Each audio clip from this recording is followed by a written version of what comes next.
Hello student, welcome to Prepage. I hope आप सभी स्वस्थ होंगे, मस्त होंगे और पढ़ाई में कम्प्लीटली व्यस्त होंगे। मैं रत्नाकर सिंह आप सभी का स्वागत करता हूं एक बार फिर से आपके अपने यूट्यूब चैनल प्रेप एज में।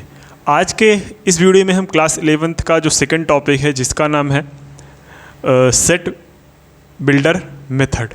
पिछले वीडियोज़ में हमने रोस्टर फॉर्म को पढ़ लिया था। आज के इस वीडियो में हम सेट बिल्डर मेथड को अच्छी तरीके से कंप्लीट करते हुए चलेंगे। तो चलिए स्टार्ट करते हैं बिना टाइम वेस्ट किए हुए अपना टॉपिक, जिसका नाम है क्या, सेट बिल्डर मेथड। हमने ये नोट्स देख लिया था। उसके बाद जो है अपना आता है नेक्स्ट सेट बिल्डर मेथड या फिर set builder form. Set builder form लिखते कैसे हैं? मैंने बताया था कि सेट बिल्डर फॉर्म में वो रूल लिखते हैं जिस पे कोई सेट बना होता है, जिस पे कोई सेट बना होता है। सर इसमें जो लिखा है उसको ध्यान से पढ़िए, उसके बाद आपको चीज़ें क्लियर हो जाएंगी। क्या लिखा गया है? Under this method of describing a set we list the property और property satisfy all the elements of the set. मतलब आपको उस सेट की प्रॉपर्टी लिखनी है। क्या लिखनी है? प्रॉपर्टी लिखनी है, या फिर वो रूल लिखना है। क्या लिखना है? वो रूल लिखना है। वी राइट, इसको लिखते कैसे हैं? सपोज दैट इसको एक करली ब्रैकेट के अंदर लिखते हैं, उसके अंदर x ऐसा रहेगा कि उसकी प्रॉपर्टी ऐसे रहेगी। ठीक है, x जो होगा, जो प्रॉपर्टी फॉलो करेगी, उसको हम आगे सच दैट करके लिखेंगे। सच दैट मतलब कि इस तरीके से we read it as the set of all those x such that, मतलब इसको पढ़ेंगे क्या, the set of all those x such that each x satisfy the property p। ये लाइन जो है आपको लिखने का एक आइडिया देती है आपको लिखना कैसे है। सर बिल्कुल नहीं समझ में आया, एक एग्जाम्पल के थ्रू समझते हैं। सपोज दैट आपके पास एक एग्जाम्पल है, right the set A is equal to 1 2 3 4 5 6 7 in the set builder form. ये जो आपके पास सेट है ये एक रोस्टर फॉर्म में है, इसको हमें सेट बिल्डर फॉर्म में लिखना है। तो इस सेट को सेट बिल्डर फॉर्म में मैंने क्या बताया था, एक ऐसे A लिखो, A इज इक्वल टू एक करली ब्रैकेट लगाओ, है ना, करली ब्रैकेट, उसके अंदर क्या लिखो, x, और x इस तरीके से है कि सच दैट x सच दैट कि जो x है इसमें जितने भी नंबर्स हैं वो क्या है, वो क्या है, नेचुरल नंबर है कि नहीं है? जीरो है इसमें? बिल्कुल नहीं है। तो सारे के सारे नेचुरल नंबर हैं। एंड और क्या, x क्या बिलोंग कर रहा है, x जो है वो 8 से छोटा है, 8 से छोटा है। साफ साफ दिख रहा है कि नहीं दिख रहा? अरे भाई ये यही तो प्रॉपर्टी है कि x such that x belongs to natural number, x जो है वो नेचुरल नंबर से आया है और x जो है वो 8 से छोटा है। बिलोंग्स टू मतलब होता है, बताया था ना कि x बिलोंग्स टू मतलब एक नेचुरल नंबर बहुत बड़ा सेट होता है, उसमें से x ऐसे नंबर्स हैं जो 8 से छोटे हैं। सर पहले एग्जाम्पल में तो नहीं समझ में आया, कोई दिक्कत नहीं, दूसरे एग्जाम्पल में चलते हैं। क्या हुआ? Right the set B 1 2 4 7 14 and 28 in the set builder form. देखो 1 2 4 7 14 28, तो अगर हम ध्यान से देखेंगे तो इसको लिखेंगे सेट बी। क्या लिखेंगे? Set B. और सेट बी क्या है, इसमें हम प्रॉपर्टी लिखेंगे। सबसे पहले प्रॉपर्टी पहचानें कैसे, x सच दैट, यहाँ पे x क्या लिखेंगे, देखो 1 है, 1 में 2 है, 2 2 ज़ा 4 है, 4 2 ज़ा 8, लेकिन कितना हो जाएगा फिर 7 2 ज़ा 14 2 ज़ा 28। इसका मतलब सर 4 2 ज़ा 8 तो गायब है यहाँ पे। क्या है? 4 2 ज़ा 8 तो गायब है ना?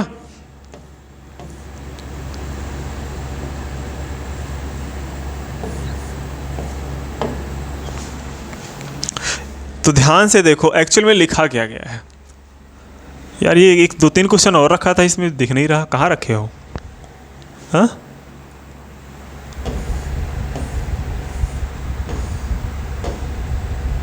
चलो कोई नहीं, ये कराते हैं ना, डायरेक्टली ये क्वेश्चन आ गया, कोई दिक्कत नहीं। देखो बहुत आसान क्वेश्चन है। आपको क्या देखोगे कि ये जितने भी नंबर्स हैं वो 28 को सब के सब डिवाइड कर रहे हैं, और ऐसे नंबर जैसे सपोज 28 है, 28 1 से डिवाइड होता है, 28 2 से डिवाइड होता है, 28 4 से डिवाइड होता है, 28 7 से डिवाइड होता है, फिर 28 किसी से नहीं, और किसी से 14 7 2 14 14 से डिवाइड होता है, फिर 28 20 से 8 से डिवाइड होता है। मतलब अगर देखा जाए ये जो सेट बी है उसमें सारे के सारे फैक्टर रखे गए हैं, किसके? 28 के। तो x बिलोंग्स टू क्या? x belongs to natural number है, एंड इसको लिखेंगे क्या, इसको लिखेंगे मेरे भाई, इसको लिखेंगे x इज फैक्टर ऑफ 28। ये रहा आपका सेट बिल्डर फॉर्म। ये क्या है आपका रोस्टर फॉर्म। पहचानोगे कैसे? देखो, जब खूब सारे प्रैक्टिसेस करोगे आपको सेट से रिलेटेड क्वेश्चंस की, तो वहाँ पे आपको चीज़ें आने लगेंगी। जितने क्वेश्चन आप फेस करोगे उतनी ज़्यादा चीज़ें आपकी इन्हेंस होंगी। देखो, मैथमेटिक्स में कॉन्सेप्ट पढ़ना बहुत बड़ी बात नहीं होती है। मैं कितना भी कॉन्सेप्ट दे दूँ, आपसे क्वेश्चन नहीं बन रहे हैं तो क्या फ़ायदा कॉन्सेप्ट पढ़ने का। तो क्वेश्चन के थ्रू आपकी कॉन्सेप्ट की क्लियरिटी होनी चाहिए। हाँ, तो आप अच्छी तरीके से मैथ्स पढ़ पाओगे। देखो, ये क्या है, right the set C is equal to 2, 4, 8, 16 and 32 in the set builder form. ये भी देखो, अगर देखा जाए तो अगर हम इसको ये भी लिख सकते हैं कि 32 का फैक्टर, अगर एक काम करते हैं, इसको फैक्टर चेक करते हैं। आपके मन में होगा सर फैक्टर ये भी तो लिख रहा है। देख भाई, 2 से डिवाइड हो रहा है, 4 से डिवाइड हो रहा है, 8 से डिवाइड हो रहा है, 16 से डिवाइड हो रहा है, 32। लेकिन मेरे भाई इसमें 1 तो नहीं है ना, इसका मतलब फैक्टर वाला क्या होगा, फैक्टर वाला कॉन्सेप्ट गड़बड़ हो जाएगा। अच्छा सर, अगर हम ध्यान से देखें तो 2 2 जा 4, 4 2 जा 8, 8 2 जा 16, 16 2 जा 32। मतलब यहाँ पे 2 लिखा है, यहाँ पे 2 की पावर 2 लिखा है, यहाँ पे 2 की पावर 3 लिखा है, यहाँ पे 2 की पावर 4 लिखा है, यहाँ पे 2 की पावर 5 लिखा है। इस तरीके से ये 2 की पावर के फॉर्म में बढ़ता चला जा रहा है। तो C एक ऐसा सेट है जो कि कैसा है, जिसमें x जो एलिमेंट हैं, जिसमें सारे के सारे x कहाँ बिलोंग कर रहे हैं, नेचुरल नंबर में। एक सेकेंड, x जो है वो x इक्वल टू कैसे है, 2 की पावर n में है। एंड वेयर जो n, ये मैंने n लिखा है n, तो स्मॉल n बिलोंग्स टू कहाँ पे है, नेचुरल नंबर। या फिर ऐसे भी बोल सकते हैं नेचुरल नंबर, और रुको बताते हैं, जो n होगा वो 6 से छोटा होगा, 6 से छोटा।